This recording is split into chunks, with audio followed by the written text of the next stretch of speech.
Quero falar um pouquinho sobre o grão de mostarda. Há uma controvérsia dentro de vários ensinos que tem religiosos sobre o grão de mostarda, mas na maioria das vezes não chega a lugar nenhum em relação ao grão de mostarda. Dentro de várias religiões e crenças, há um ensino sobre o grão de mostarda. Dentro do budismo fala sobre uma história de uma mulher que perdeu um filho relacionada ao grão de mostarda, um comparativo. Dentro do muçulmano, ele também, no Corão, eles também têm a questão que o Criador ele sabe de todas as coisas, a contagem de todas as coisas, dos seres humanos como de grão de mostarda, né? Compara isso, o judeu compara que nós somos grãozinho de mostarda no universo, e como Jesus também, Cristo deixou uma parábola, e parábola não é todos que entendem uma parábola, não adianta querer falar assim, eu entendi a parábola. A gente fala que 90% das pessoas não conhecem o que é a resposta sobre uma parábola, e é incrível porque erram em cima da Bíblia e ensinam coisas erradas em cima do que está lendo. É o zelo e o cuidado de não falar o que é correto. Então eu sei que tem muitas pessoas aí que estão ensinando sobre o grão de mostarda que não chegou ao ponto que precisa. Porque Cristo diz assim que precisamos ter fé como um grão de mostarda, e se você tiver fé como um grão de mostarda, você diz para o monte, aparta-te daqui, lança-te no mar, ela remove montanha. A fé do grão de mostarda, ele move montanhas.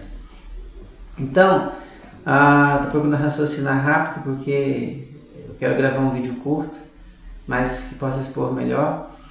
Mas eu posso falar da minha vida, algo que eu não gosto de contar a experiência dos outros, gosto de contar o que aconteceu comigo. Eu fui uma pessoa que sempre jejuei bastante, orei bastante, a minha vida foi sempre de entrega a isso. Cheguei a ficar muito magro, seco, quem olhasse para mim achava que eu estava com raquitismo ou estaria com muito magro. Existem fotos e pessoas que comprovaram isso, que realmente eu fiquei muito magro devido aos 3 dias de jejum, 7 dias, 14 dias, 21 dias que eu já fiz, 40 dias de jejum. E sei muito bem o que é isso, e para poder descobrir coisas espirituais, coisas contidas na Bíblia que muitas pessoas não viram. E quanto ao grão de mostarda, tem que lembrar que a Bíblia é um livro de comparativos. As parábolas, até mesmo os discípulos junto com Jesus que caminhavam com ele, às vezes não entendiam a parábola, como também nos dias de hoje, às vezes uma pessoa expõe uma parábola, a outra não entende. Isso é normal, é porque as pessoas poderem entender parábola têm que estar totalmente ligado no mesmo espírito, com o mesmo pensamento voltado para as coisas espirituais, senão não entende.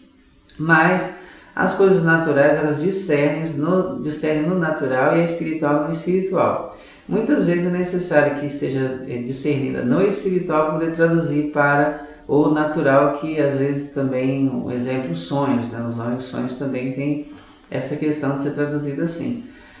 Mas o grão de mostarda, eu como experiência própria, há um tempo atrás, nas minhas viagens, viajando ao Brasil dando palestra, eu estava em Brasília colhendo material para um livro, e estava dentro de uma biblioteca, mas o que me chamou a atenção é que durante aquela semana eu estava vendo que em todos os lugares as pessoas estavam falando sobre o grão de mostarda, a fé do grão de mostarda, como que é isso, e cada um ensinando uma coisa diferente, as pessoas acabam no fim errando.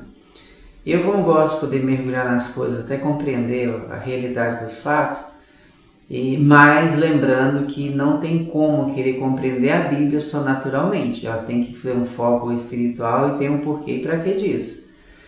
Inclusive, quando você pede alguma coisa para Deus para resolver para você, existe um porquê e para que você quer aquilo, senão o mundo espiritual não vai te oferecer e não vai te dar o que você precisa. Então, dentro da questão do grão de mostarda, eu estava na biblioteca escrevendo e muito pensativo sobre isso, e eu até fiz uma coisa que é interessante. Eu coloquei um tijolo na minha frente, lá em Brasília, e fiquei olhando para esse tijolo e pedindo para ele poder sair. ingenuidade. Isso faz muito tempo. Então eu pedi para o grão de mostarda, lembrava do grão de mostarda, sai daqui tijolo, sai daqui, o tijolo não saía. Claro que o tijolo não ia sair. Que não é fé que remove isso. Jesus estava falando uma parábola, eu estava achando, na má compreensão de uma interpretação de uma pessoa, que bastava dizer. Então, eu acho que eu usei uma fé como de criança, de menino, sem entender nada ali e achando que era só mandar, achando que dava uma ordem e sair, não. Jesus, quando ele fala que quando tivermos fé como um grão de mostarda, e ele está fazendo um comparativo, como vocês vão perceber que a palavra então e como na Bíblia, quando ela aparece, ela está entre vírgulas, a maioria delas. E a vírgula a gente tem que compreender que é uma parada no texto, e uma vírgula pode ter muita coisa contida nela. Então, quando foi colocado que Jesus disse que você tem que ter fé como um grão de mostarda, infelizmente a maioria das pessoas, 99% eu acredito, ensina que pequena como um grão de mostarda. Isso é óbvio, pequena, ele estava falando pequena, a gente que pensa pequeno, mas Jesus como parábola não estava falando aquilo. Porque eu estava lendo nessa época, dentro dessa biblioteca, livros para a pesquisa do meu livro que eu disse, e interessante que eu tinha orado de manhã pedindo para Deus para poder me mostrar aquilo ali, que eu queria saber disso, o que é isso. E um fator interessante, dentro dos livros que eu estava lendo, tinha uma apostila pequenininha em inglês, que um cientista botânico americano, ele estava dizendo assim, que eu tinha pesquisado sobre a questão da mostarda e disse que, eu me lembro até das palavras desse cientista, ele disse assim que, incrivelmente, gloriosamente, o grão de mostarda é um dos grãos mais fascinantes da face da Terra. E aquilo me despertou, porque, poxa, eu estou pensando nisso a semana inteira. O grão de mostarda, a gente sabe que ele é da família, se você não sabe, já fica sabendo agora, da família do couve, do repolho, acho que do brócolis também. E ele acaba no fim crescendo, vivendo um arbusto. É uma das menores sementes existentes hoje, uma das menores é a questão da semente de mostarda. E esse cientista continuou falando, e aquela vontade, aquele desejo, traduzindo tudo ali, para poder saber o que era. E ele fez uma pergunta, você sabe por quê? E eu mesmo me perguntava por que era. E fui vasculhando, traduzindo essa apostila toda. Quando eu cheguei mais para o final, ele está dizendo que para ele o grão de mostarda é o grão mais fascinante da face da Terra, porque eles descobriu que o grão de mostarda ele nasceu na Índia, na região da Índia, tudo mais, assim, é mais conhecido lá como especiarias, como região da África tem, no Oriente Médio, então tem vários locais que tem mostarda. Mas as primeiras pesquisas foram mostrar que o grão de mostarda nascia nessas regiões, mas logo depois foram vistos que ela se adequa muito a clima mais úmido e clima mais frio. E ele constatou que o grão de mostarda ele tinha um fator que fazia ele nascer em qualquer lugar do mundo.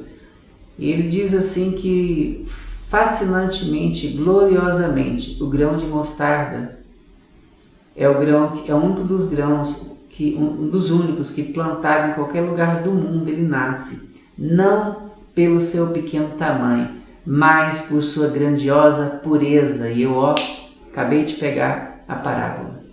Então Jesus está dizendo que se você tiver fé pequena, mesmo que seja do tamanho do grão de mostarda, se ela for pura, ela acontece. Simples. A partir daí eu comecei a acreditar mais nisso e eu falo que fé muda a montanha. A fé é positiva, a fé que ela é menor até que um grão de mostarda, mas ela precisa ser pura. E com isso eu já ganhei muita coisa em relação a usar a fé de forma correta. Então eu quero dizer para vocês, se vocês realmente acreditam na fé como um grão de mostarda, passa a fazer da forma certa agora e usa ela como um grão de mostarda, pura. Usa que você vai ter um resultado excelente sobre tudo isso. E aos pregadores, a quem ensina sobre isso, se quiser pegar isso como uma dica, como um ensinamento também sobre a palavra, mas ensinem direito, para não ensinar besteira para as pessoas. Então, eu agradeço muito e que vocês possam ter aprendido em mais uma lição, em mais um vídeo. Um grande abraço.